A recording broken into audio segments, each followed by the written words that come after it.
오늘은 507주년 종교개혁 주일입니다. 1517년 10월 30일 날 독일의 마틴 루터가 그 당시에 비텐베르그 성당 그리고 대학교 앞에 이제 그 95개 조항의 그 반박문 로마 캐톨릭을 저항하는 그런 문구를 적어서 이제 개혁을 단행을 했습니다.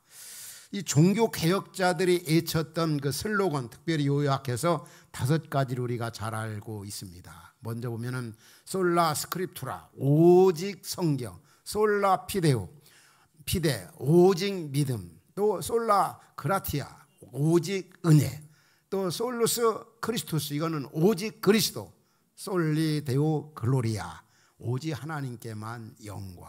이 5가지 슬로건을 보면은 그 당시에 얼마나 그 로마 캐톨릭이 교회가 부패하고 타락했던가를 우리에게 보여주고 있습니다. 당시 교황이나 이 사제들이 얼마나 그들의 행위가 비윤리적이고 비양심적이고 비도덕적이고 비성경적이었다고 하는 것도 쉽게 발견할 수가 있습니다.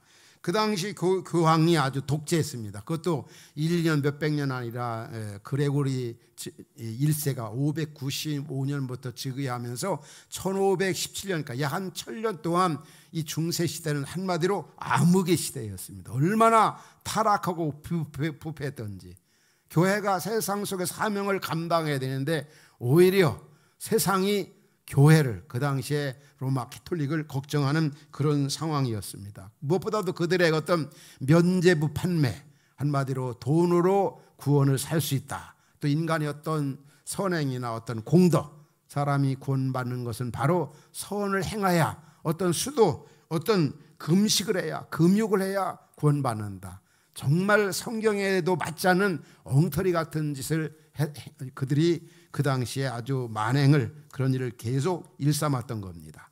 사실 이 종교개혁이 루터 한 사람으로 할 수가 있었던 것이 아닙니다. 보면은 역사적으로 보면은 개혁 전 개혁자도 있었고, 개혁 시대 또 개혁자도 있었고, 개혁 이후에 또 개혁자들이 있었습니다. 오늘날 그들이 전해준 그 신앙과 사상을 우리가 계승하고 증대시키고 발전시켜 나가야 되는데, 우리 한국교회를 보면은 다시 제2의 종교개혁이 일어나야 된다. 또 일어나고 있고 또 일어나야 될 것이라는 그런 부분에 많은 사람들이 이구동성으로 얘기를 합니다.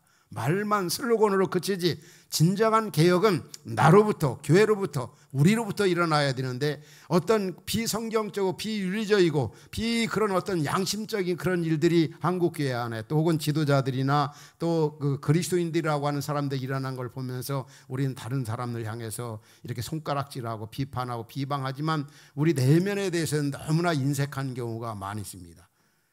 이 켈빈이 그런 표현을 했습니다. 이 땅에 있는 교회는 어떤 어둠의 세력이나 잘못된 어떤 사상들에 의해서, 이념들에 의해서 얼마든지 부패하고 타락할 수 있기 때문에 이 땅에 있는 교회는 항상 개혁되어야 된다. 그렇게 표현을 했습니다. 그게 맞는 말인 것 같습니다. 항상 개혁되어야 된다. 정말 제2의 종교개혁이 일어나야 된다. 그 개혁전, 이 개혁자들, 저도 이제 우리 오카는 목사님 제자, 또 칼렛 교회들, 제자 훈련하는 교회들, 그 동역자들과 500주년을 맞이하면서 2017년도에 종교개혁지 레슨을 방문을 했습니다. 그 당시에 이제 그 우리 칼렛 동역자들과 함께 비텐베르그 성당에서, 그리고 또 이곳에 사진을 찍은 게 있는데, 먼저 그 체코의 우리 얀 후스 그 동상 앞에서 우리 칼렛 동역자들과 사진을 찍었는데, 이 얀 후스는 그 당시에 진정한 정말 개혁자였습니다. 그가 얼마나 오직 성경, 오직 믿음, 오직 은혜, 오직 하나님께만 영광. 결과적으로 그가 화형을 당하게 되었습니다. 화형을 당하면서 그가 외친 말이, 앞으로 100년 후에 백조 한 마리가 등장할 것이다. 당신들이 나를 지금 화형에 처하지만 백조 한 마리가 이제 와서 당신들을 불태우게 될 것이다. 이런 말을 남겼습니다. 이 야누스의 그런 계열 그 후예들 가운데 모라비안 이 경건주의자들이 나타났던 것을 볼 수가 있습니다. 그리고 또 하나님께서는 이 야누스 이전에 그 사무나 롤라라고 하는 영국의 그 위클리프네요. 위클리프 옥스포드의 영국 위클리프. 그는 무엇보다도 이제 야누스 이전에 벌써 이제 문서를 통해 인쇄를 해서 이 개혁운동을 펼쳤던 사람입니다. 그리고 이제 그 이후에 보면은 또 어떤 사람이 나타납니까? 사실 지금 얘기한 대로 100년 후에 바로 루터가 나타납니다. 이제 루터 그 비텐베르그 성당을 한번 이렇게 그림에 보면 저 95개 조항을 1517년 전 10월 30일 날 저기에 슬로건을 내고 개혁을 단행했던 겁니다. 오직 성경으로 돌아가야 된다. 그런 이유에 또 보면은 이 루터가 혼자 종교 개혁을 한 것이 아니라 그 보름스 광장에 보면은 이제 그 루터를 중심한 좌우에 여러 개혁자들이 있습니다. 지금 얘기한 얀 후스도 있고 이탈리아의 사무나 롤라도 있고 그 다음에 위클리프도 있고 등등. 그러니까 다시 말하면 개혁은 혼자 한 것이 아니라는 거예요. 여기 먼저 이제 루터 이후에 이제 켈빈이 나타납니다. 켈빈은 루터보다 한 20년 이제 뒤에 이렇게 나타나서 이 루터가 개혁자들이 개혁한 그런 모든 것들을 다 말씀으로 정돈해 놨습니다. 다시 말하면 켈빈은 말씀의 신학자다 이렇게 일컬어지고 있습니다. 다시 한번 이제 제노바 국립공원에 있는 그 동상들 4명 이렇게 나타나 있죠. 보면은 좌측에 보면은 그 당시에 이 파렐 그 개혁자가 있고 거기에 그 다음에 이제 켈빈이 있고 그 다음에 이제 켈빈의 제자라고 볼 수 있는 베자라고 하는 개혁자가 있고 또 베자 옆에 보면은 스코틀랜드의 개혁의 선구자였던 잔 락스가 있습니다. 혼자 켈빈이 개혁한 게 아니라 하나님께서는 그 전과 후와 그 당시에 이렇게 개혁자들을 붙여줘 가지고 하나님께서 이게 말씀으로 그 당시에 종교 개혁을 단행하겠다는 사실을 우리는 생각할 수가 있는 겁니다. 특별히 하나님께서는 그 시대 속에서 정말 혼자 하지 아니하고 말씀의 신학자 개혁의 그런 아주 그 사명을 가진 그들이 무엇보다도 성경의 원리와 방법에 벗어나는 그런 일들에 대해서 개혁을 단행했던 겁니다. 오늘 이제 개혁주의를 맞이하면서 한번 우리의 신앙도 좀 한번 점검해 보아야 합니다. 또 우리 교회가 제대로 이렇게 잘 나가고 있는가? 내가 개혁되어야 할 부분이 뭔가? 그것을 어디에서 봐야 되겠습니까? 무엇보다도 하나님 말씀 앞에서 우리 자신을 돌아봐야 합니다. 내가 제대로 신앙생활하고 있는가? 항상 성경에 봐야 되고 성경 말씀에 그 다음에 개혁자들이 준 그 신앙과 사상을 잘 계승 증대시켜 나가고 있는가? 오늘날 보면은 믿음 생활 한다고 하는 사람들 가운데 엉터리 성경관, 엉터리 교회관, 엉터리 신앙관을 가진 사람들이 얼마나 많이 있는지 몰라요. 잘못된 신앙, 왜곡된 그런 신앙, 다르게 표현하면 이성주의, 인본주의, 이 세속주의, 물질주의, 신비주의, 이 혼합주의. 교회는 다니고 예수를 믿는 것 같은데 전혀 성경적인 그런 신앙이 아니에요. 엉터리죠. 그냥 종교 생활하는 분들이 한국교회 안에 수두룩합니다. 그러니까 교회가 변하지 않고 사람이 변하고 세상에 어떤 영향력을 못 주는 그런 일들이 얼마나 많이 있습니까? 정말 우리의 신앙이 성경에 근거한 바탕을 둔 신앙인가 그런 믿음인가를 항상 돌아봐야 됩니다. 오늘 본문에 보면은 갈라디아 교회 정말 바울과 그 일행이 말씀의 복음의 터위에 교회를 잘 세웠습니다. 그런데 중요한 것은 그 교회 안에 이단 비슷한 사람들이 유대주의자들입니다. 그 당시 표현한다면 로마 캐톨릭 같은 그런 사람들. 로마 캐톨릭이 강조한 게 뭡니까? 그 당시에 보면 중세시대 금욕을 강조하고 고행을 강조하고 물질을 강조하고 또 뿐만이 아니라 그들이 성경을 제대로 이 성경의 권위보다는 교황의 말을 성경보다 교회의 법을 성경보다 전통을 성경보다 제도를 더 위에 뒀던 겁니다. 아주 잘못된 신앙이죠. 그 잘못된 신앙관을 가지니까 그 삶도 엉터리가 되어지는 거죠. 이 갈라디아 교회가 지금 보면 분명히 바울이 뭐라고 표현합니까? 갈라디아에서 보면 사람이 구원받는 것은 행위로 되어지는 것이 아니다. 선행으로 되어지는 것이 아니다. 공덕으로 되어지는 것이 아니라 믿음으로 바로 그리스도 예수께서 나를 위해 십자가에 고난받고 죽으시고 부활하심으로 말미암아 우리의 모두 죄가 사해지고 그분을 믿음으로 우리가 의롭다며 하나님의 자녀가 되고 전국 간다.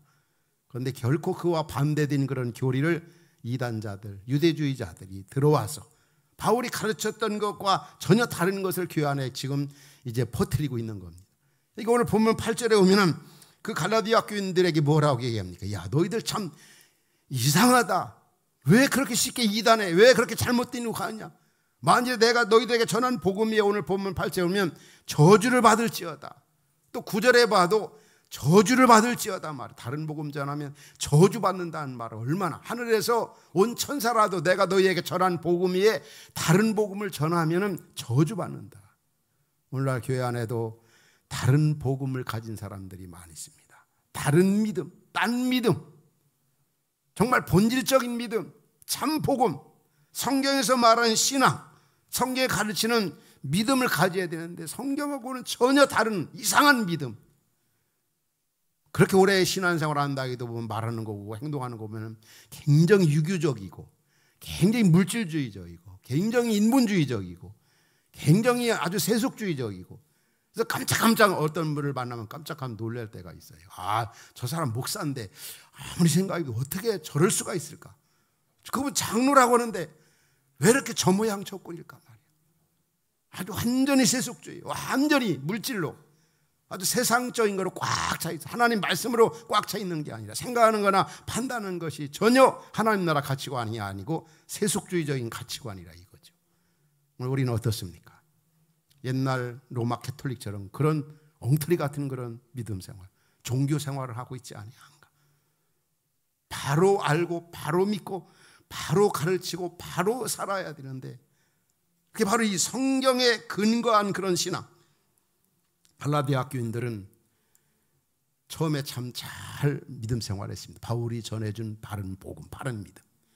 그런데 이단자 비슷한 유대주의들이 와서 뭐라고 그럽니까? 여기 본문 가운데 2장이네. 2장 16절에 오면 그들은 믿음으로 구원받는 것이 아니라 율법의 행위로. 그래서 사람이 의롭게 되는 것은 율법의 행위로 말미암이 아니요 오직 그리스도 예수를 믿음으로 의롭다함을 얻는다 말이에요. 만일에 행위로서 의롭다함을 얻을 육체가 이 땅에 아무도 없다는 거죠. 한번 여러분들 생각해 봐요. 우리 자신 신앙생활에 있어도 우리가 믿음으로 은혜로 구원받아서 지금까지 믿음 생활을 하는 거지, 내 어떤 노력이나 고행이나 선행으로 믿음 생활한다 그러면 정말 불안하기 짝이 없습니다. 언제 넘어질지, 언제 흔들릴지, 언제 정말 죽기까지 이렇게 죽을 지경까지 아파보면 때로는 나 믿음 하나도 없구나.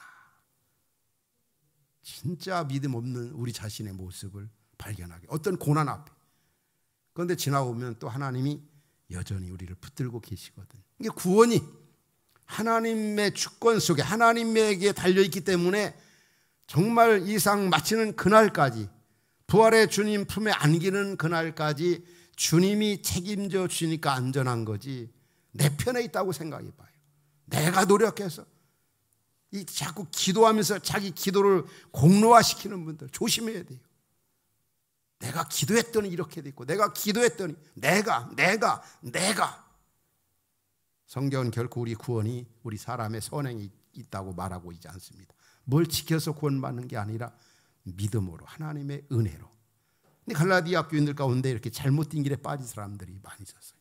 그래서 바울이 내가 전한 복음에 다른 복음을 전하는 사람 저주받는다. 그리스도에게 끊어질지다. 3장 1절에 보면, 갈라디아 3장 1절에 보면 그들이 믿음으로 구원받는 걸 제쳐놓고 딴 길에 유혹받은 사람을 향해서 뭐라 그럽니까? 어리석도다. 갈릴리 성도들아, 너희들 진짜 어리석다. 예수 그리스도께서 십자가에 못 박히신 것이 너희 눈앞에 밝게 보이거늘 누가 너희를 그렇게 유혹했느냐 말이야.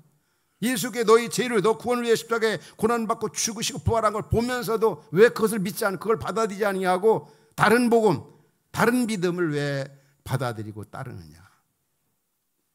다시 말하면 성경에 근거한 믿음 아니라는 거죠. 성경에 근거한 믿음, 성경에 바탕을 둔 그런 신앙, 그게 뭡니까? 하나님 나라 가치관을 가지고 살아가는 겁니다. 오직 성경, 오직 은혜, 오직 믿음으로 구원받는다. 영광은 오직 하나님께. 그렇다면 한번 생각해 봅시다.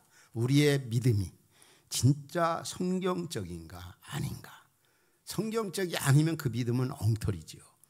만약 우리 가운데 아직도 내가 뭘 지켜야 구원받는다. 하나님 앞에 간다. 그렇게 생각하면 안 되죠. 잘 우리가 알아야 합니다. 오늘 예배에도 어느 할머니 한 분이 옛날에 이렇게 저와 교제하던 분이 오셨어요. 근데 이제 제가 이렇게 기도해드리고 권면하는 중에 그분이 나는 목사님만 믿어요. 목사님, 저는 천국 갈 때 목사님만 꼭 붙잡고 갈 거예요. 저한테 막 다 맡기는 것 같아요. 그래서 제가 그랬습니다. 이제는 주님밖에 없다. 주님만 의지하고 주님하고 얘기하고 주님하고 속삭이고 주님하고 데이트하고 주님께 속상한 거 다 얘기하고 외로울 때 힘들 때 얼마나 힘드시냐. 이제 주님밖에 없다. 주님과 우리 사이에는 어떤 매개체가 없습니다. 우리는 그리스도 예수를 통하지 않고는 하나님 앞에 어떤 인간도 갈 수가 없습니다. 그런데 로마 가톨릭은 어떻습니까? 자꾸 선행을 강조해요. 고행을 강조해요. 금욕을 강조합니다. 그러니까 성경적이 아니죠, 여러분. 그러니까 이게 루터가 개혁자들이 성경으로 돌아가자. 성경은 그렇게 가르치고 있지 않다는 거죠. 또 그들이 강조하는 게 또 뭡니까? 성경에 근거한 게 아닙니다. 유아림보, 그 다음에 선조림보, 그 비슷한 얘기입니다.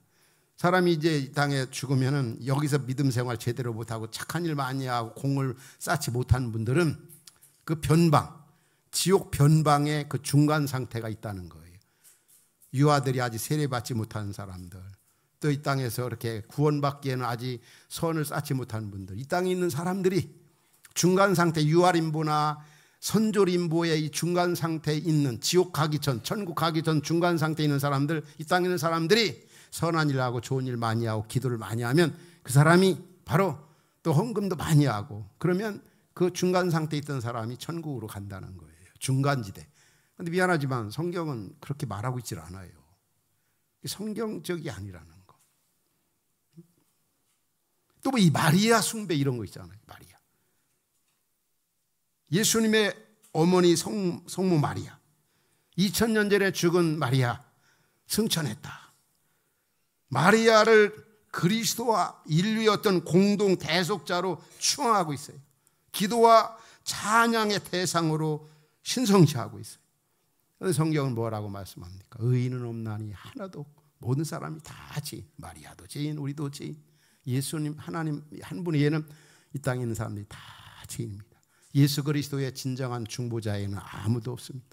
천하에 다른 이로 구원을 주신 일이 없습니다. 이것도 성경적이 아니라는 거예요, 여러분. 그들은 보면 그 죽은 사람들이 이 성인들에 대한 숭상이 굉장히 큽니다. 성인, 그 대열에 서는 게 얼마나 그들에게는 어떤 보상이고 영광이고. 근데 성경은 그렇게 말하고 있지 않잖아요. 성인 숭배 사상 너무 강합니다. 우리 그리스도인들 가운데도 그런 표현들 조심해야 돼요.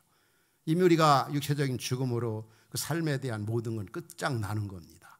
여기서 이 땅에서 어떻게 했느냐에 따라서 우리 하나님의 나라 그 아름다운 미래 세계에서 영광과 보상이 주어집니다. 근데 이미 끝난 분들에게 어떻게 합니까? 명복을 빕니다. 여러분 그런 말 조심하세요. 우리 기독교 우리 성경적인 그런 용어가 아닙니다. 죽은 사람을 위해 기도하는 거 명복을 빕니다. 여러분 성경적이 아닙니다. 사실 켈빈 같은 경우는 제가 아까 그 사진에서도 옆에서 사진 찍게 나왔죠. 원래 그 무덤이 없어졌어요. 그런데 그 후예들이 간신히 이 제노바 대학교 앞에 그 국립공원에 이렇게 안치되어 있는데 전에는 저런 것들이 하나도 없었어요. 그 무덤 찾느라고 그 후손들이 얼마나 힘들었는지. 나중에 이렇게 공사해가지고 저 정도 만들어 놓은 거지. 자기는 무덤을 만들지 마. 난 예수 그리스도 외에는 바울이 말한 것처럼 아무것도 없다. 그런데 자꾸 죽은 사람들에 대해 막 성화시하고 크게 하고 이것도 우상 숭배에 별 다를 바가 없는 겁니다. 그래서 바로 종교개혁은 성경으로 돌아가자. 우리의 신앙, 나의 신앙, 교회가 성경적인 그런 토대 위에 세워져 있는가. 지금 오늘 오후 2시부터 5시까지 광화문 및 서울시청 중심에서 기독교 전체가 연합으로 모여서 연합 예배 및 큰 기도회를 갖습니다. 건강한 가정, 거룩한 나라 주제 아래. 어떤 여기에 대해서 이렇게 저렇게 뭐 긍정적, 소극적 생각하는 분들도 있지만 분명한 것은 거기에 그 주제, 그 목적이 바로 그 예배하고 기도하는 목적이 그 동성애, 동성애자들을 반대하고 기독교가 멀리한다는 말은 아닙니다. 그들을 수용하고 이해하고 긍휼 베풀어야 되지만 제일 중요한 것은 동성애를 바로 이 동성애법을 법제화하는 게 문제인 거죠. 차별금지법이다. 아주 이름은 그 이름 아래, 명분 아래, 차별금지법 아래 있는 특별히 독소조항으로 생각하는 동성애, 그런 일을 법제화한다고 할 때 현재도 이 세계 도처에서 이런 일로 인해서 얼마나 심각한 그런 일들이 일어나고 있습니까? 만일에 그 법이 이제 합법화가 되어진다고 할 때 우리 그 자녀들이나 그 결과가 아주 심각하다는 거지. 이 정체성 문제뿐만이 아니라 무엇보다 우리 기독교 입장에 보면 하나님의 창조의 원리에서 벗어나는 행위입니다. 하나님이 우리가 하는 대로 창조하셨지 않습니까? 세상의 모든 것을 엿새 동안에 아름답게 창조하시고 마지막 날에 우리 인간을 하나님의 형상대로 다 준비해 놓으시고 하나님의 형상대로 만드시고 그 코에 생기를 하나님의 영을 불어넣으시니 그의 사람이 되었다. 그래서 사람이 혼자 지내는 것이 좋지 않아서 하나님이 남자가 혼자 지내는 것 좋지 않아서 여자를 만드셨습니다. 여자를 만드신 목적이 뭡니까? 남편을 보필하고 협력하기 위해서. 분명히 남자와 여자로 하나님이 만드셨어요. 창조의 목적도 달라요. 그런데 산 목적은 하나님의 영광이지만, 그런데 이런 것들을 합법화한다고 봐요. 이건 창조의 원리에서도 얼마나. 그래서 우리는 성경적이 아니기 때문에 동성애를 합법화하는 것을, 법제화하는 것을 반대하는 거죠. 반대하는 거. 성경적인가 아닌가를 봐야 돼, 항상 우리.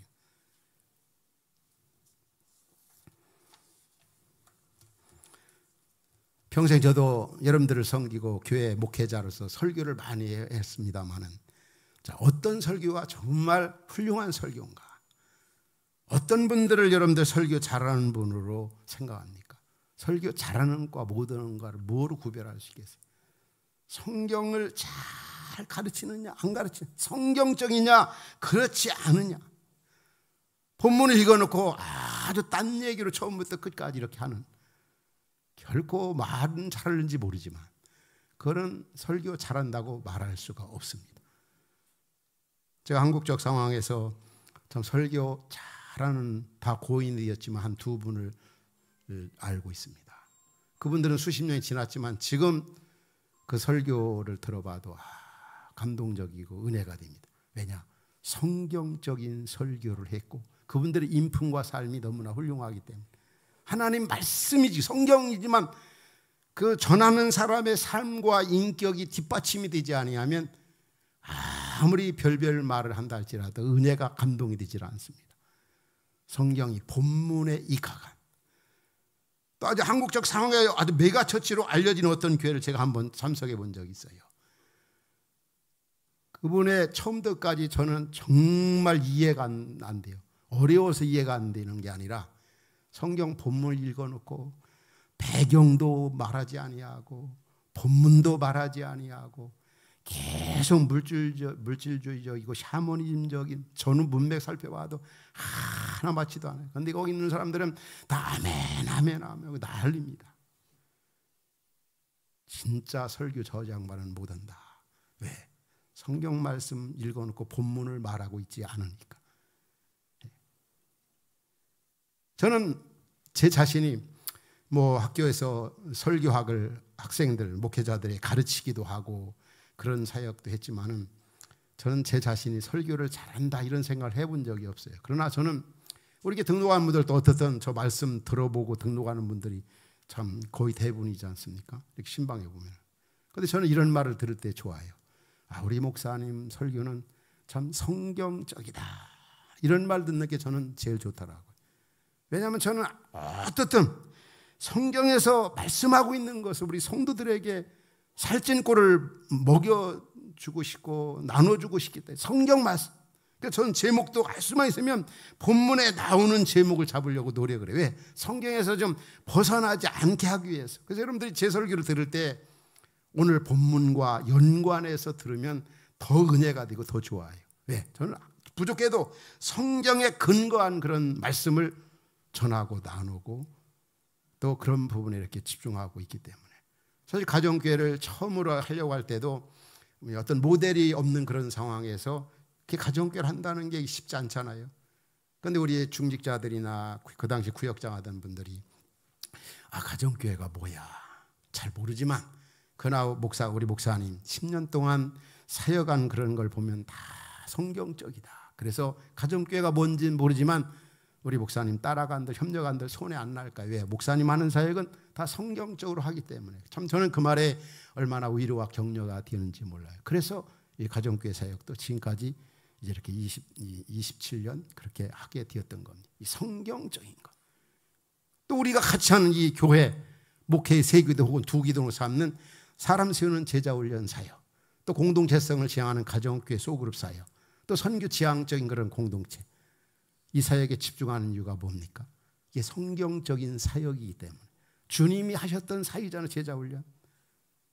그래서 가정교회 소그룹 초대교회 역사에 나타난 가장 이상적인 교회가 바로 초대교회였잖아요. 또 선교 지향적 공동체, 교회가 선교하지 않으면 존재 의의와 가치가 없습니다. 창세부터 요한 계시록까지 하나님의 나라, 오직 하나님의 관심은 열방이 주께 돌아오는 거.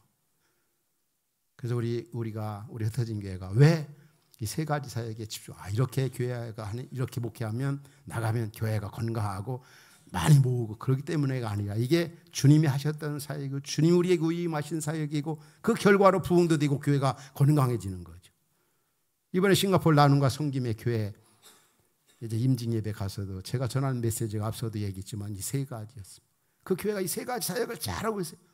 제자 훈련 사역, 가정교회 사역, 선교 얼마나 정말 잘하고 있다고. 이게 왜? 성경적인 사역이라는 거죠. 우리의 믿음도 한번 종교개혁을 주일을 맞이하면 한번 돌아보시기 바랍니다. 우리가 드려지는 예배도 마찬가지입니다. 우리가 성경에 근거한 예배, 우리 예배 알지 않습니까? 성경에서 예배가 뭐냐? 하나님께 초점을 맞추는 것이 바로 예배입니다. 세상의 가치를 하나님께 돌리는 것.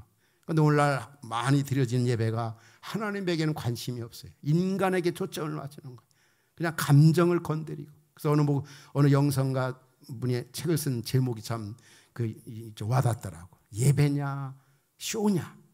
오늘날 쇼맨십에 사람의 어떤 감정에 맞춘 그런 예배 혹은 찬양 혹은 기도 조심해야 될 겁니다. 항상 우리는 성경적이냐, 성경의 의미와 정신을 우리가 잘 생각해야 합니다.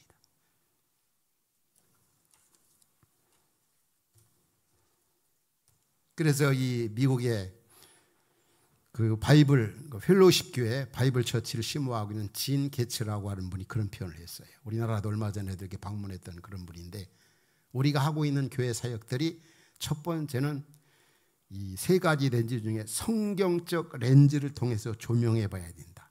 우리 하는 그 많은 행사들이 정말 성경적이냐. 두 번째는 이 역사적, 교회사적 정통성 있느냐, 역사적이냐. 세 번째는 문화적이냐. 아무리 성경적이고 역사적으로 맞아도 그 대상이나 그 지역 상황에 맞게 어떤 계획을 세우고 행사를 이렇게 진행해야 그게 좋은 그 결실도 있다는 거죠. 항상 제일 중요한 게 성경적이냐.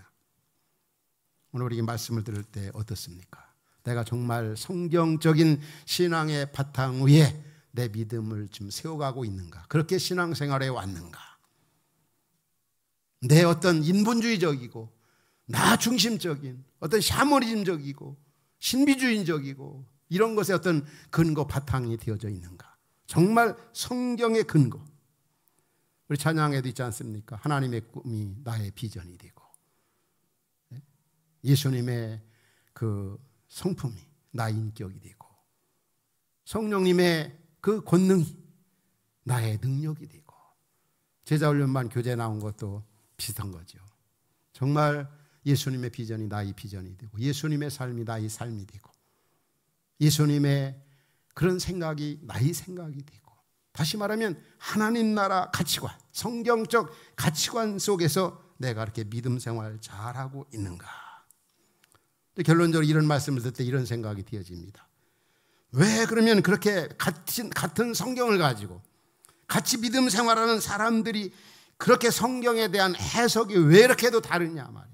왜 그렇게도 믿는 사람들이 생각이 다르냐, 왜 가치관이 다르냐, 왜 삶이 다르냐, 왜 그렇게도 말이 많고 문제가 많으냐.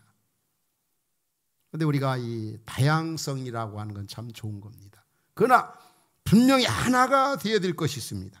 그게 뭡니까? 바로 하나님은 창조주 하나님이시다.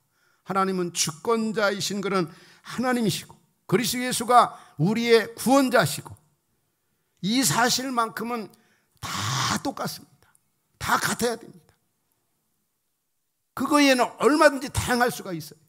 그리고 우리의 삶의 목적이 하나님의 나라, 하나님의 영광, 하나님의 뜻, 또 하나님 사랑, 이웃 사랑, 이것만 같으면 되는 거죠. 이쪽에만 우리가 집중하면 되는 겁니다. 뭐 이런 거 저런 거 뭐 별별 얘기, 왜 이렇게 자기 중심으로 사람들이 살아가나. 그러나 우리 모두는 정말 하나님의 영광, 하나님의 나라, 하나님의 뜻, 하나님 사랑, 이웃 사랑, 예수 그리스도는 우리의 구원자다. 우리 하나님 아버지는 창조주시고 주권자이시다. 이 사실만 우리가 받아들이고 성령의 은혜를 힘입어 여기에 충실하면 되는 것입니다. 오늘 우리 종교개혁주를 맞이하면서 정말 우리 교회가 또 한국교회가 그리고 우리의 신앙이 성경의 원리와 방법으로 돌아가야 합니다. 이게 바로 종교개혁 운동인 겁니다. 507주년을 맞이한 우리들, 개혁자들이 전해준 신앙과 사상을 잘 우리가 계승 발전시켜 나가고 있는가? 나의 신앙이 어떤가? 정말 성경의 절대 권위를 인정하고 있는가? 성경 말씀을 너무나 무시하거나 때로는 외면하거나 그러진 않는가? 또 성경 말씀을 절대 권위 인정하지 않고 그 말씀대로 순종하며 살지 못하는 그런 부분은 어떠한 것들이 있는지 하나님 말씀에 절대 권위를 인정하고 그 말씀대로 절대 순종하며 살아가는 하나님 나라 가치관, 성경적인 가치관을 가지고 살아서 그 하나님을 이 땅에 드러내며 그 하나님의 임재를 이 땅에서 느끼면서 주신 사명 잘 감당하는 그러한 은혜가 오늘 말씀 듣는 우리 성도 여러분 모두에게 있기를 주의 이름으로 축원합니다. 기도